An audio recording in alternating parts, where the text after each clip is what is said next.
For even more Atari fun, head over to Atari.io. It's Atari-tastic.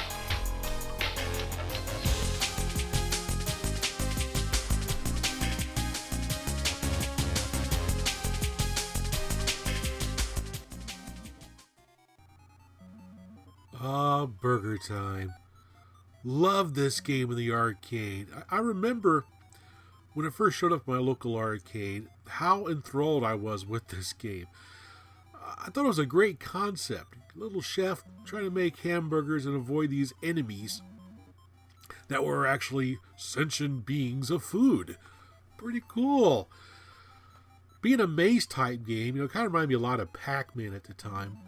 But at least they changed the gameplay up enough to make it a little bit more interesting. Although I couldn't figure out why it was so sanitary for this little chef to be walking over all these hamburgers he was making.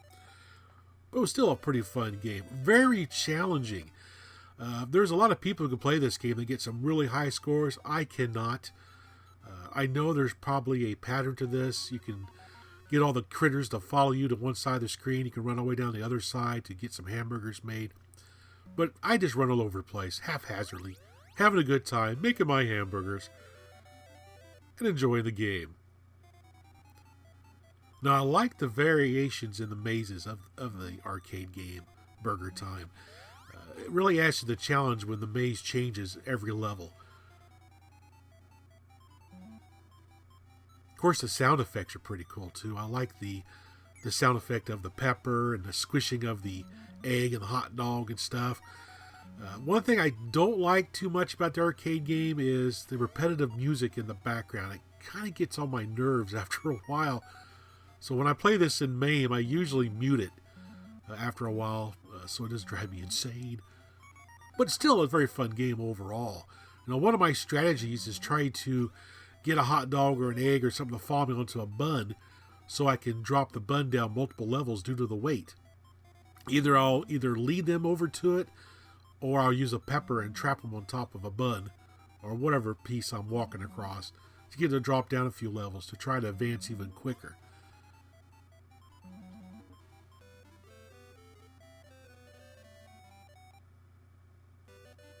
What a great game. I love the arcade version of Burgertime. It's so much fun. Of course, you got your little bonus things in the middle of the screen you got to pick up, like ice cream cones and things like that, to give you an extra pepper. You do have a limited supply of pepper, so you got to be very frugal in when you're going to use it.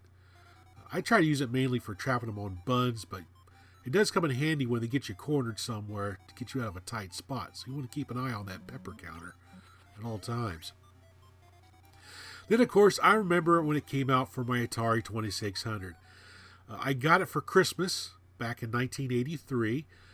My parents knew I was a big-time Burgertime fanatic at the arcade because that's the game they always found me playing back then. So they got it for me for my Atari 2600. And I was pretty excited to get it on Christmas morning. Now, although it doesn't graphically look like Burgertime very much, it still plays very well. I really enjoyed this game, and I still like playing on my Atari 2600 every once in a while. Although the hot dogs and eggs have been replaced by squares and sticks, I guess the one square is a piece of cheese, the white one is the egg, and I guess one of the sticks is a hot dog or maybe a breadstick, if I can remember what it said in the manual. I don't recall. But it's still a pretty good game. The strategy of Burgertime kind of holds up as well when you're trying to trap the enemies on top of a hot dog bun or whatever, get it to drop down multiple levels. Doesn't drop down as far as it does in the arcade game, but it does do that.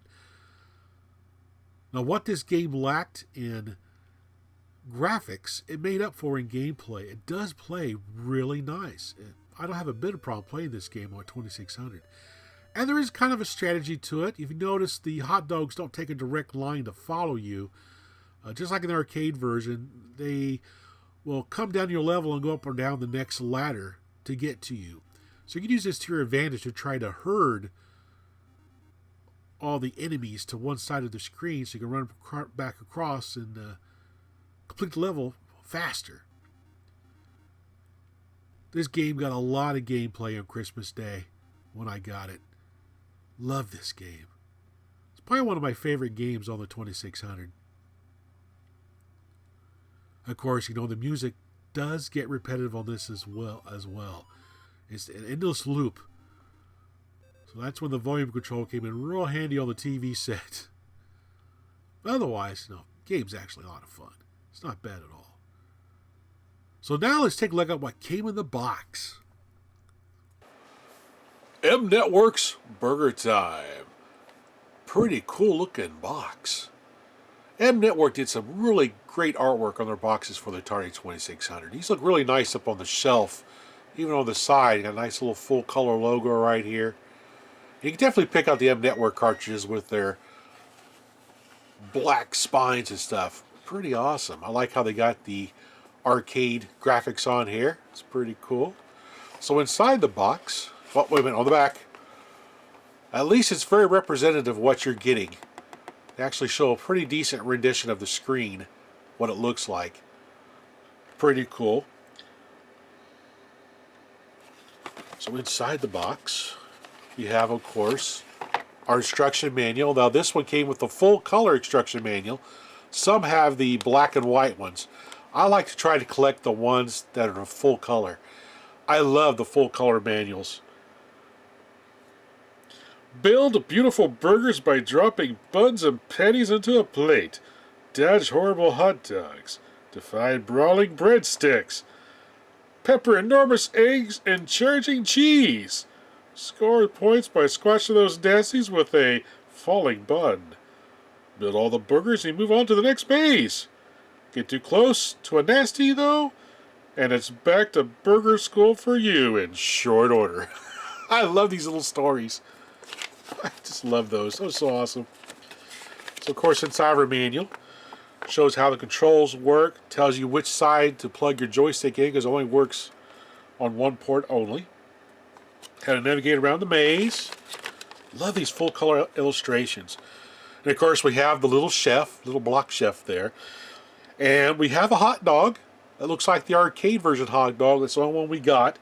We have our egg, we have our renegade breadstick, and we have a slice of cheese. Pretty cool. And I do like how the burgers render out pretty well once you get to the bottom of the screen. When it's up in the maze, they're just a bunch of little rectangled squares, all the same color. But when the burgers build down below, at least they have a little bit of differentiation, which is kind of cool. Shows how to throw your pinch of pepper, the score display. And the maximum score you get is 990,950 points. Wow. And our bonus items, the ice cream, French fries, and coffee. And I like how they have tips in here. The winning tips.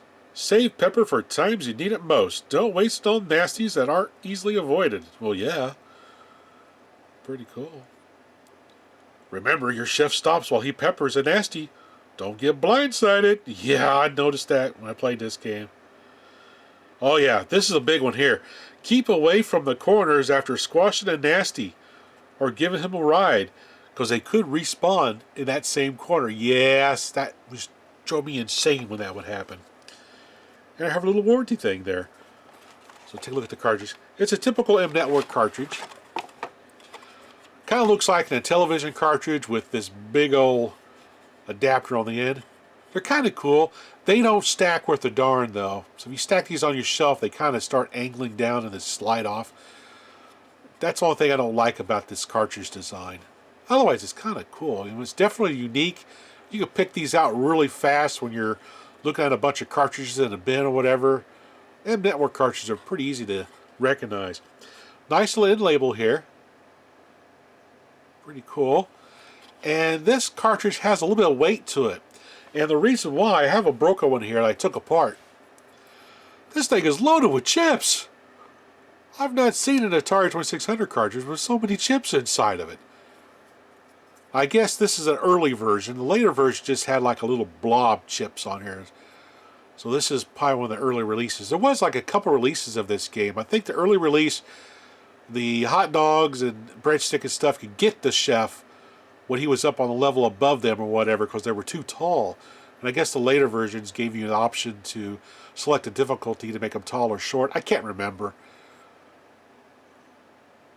This cartridge was unfortunately broken, so I went ahead and took it apart to see what was inside, to see why the thing weighed so heavy. So that's kind of neat. Neat little tidbit there. You can find all kinds of information about Burgertime on this really cool website called The Church of Burgertime. It covers the arcade game, all the ports, all the neat little tidbits of information. It's actually a pretty cool website. If you're a big fan of Burgertime, check out the Church of Burgertime website. I'll put a link down below in the notes for this video. It's actually pretty cool. What do you guys think of Burgertime on the 2600? Did you like the arcade game? And did you like the port to the 2600? What are your thoughts on this game? Comment down below. And as always, thanks for watching. I'm going to build me some more burgers.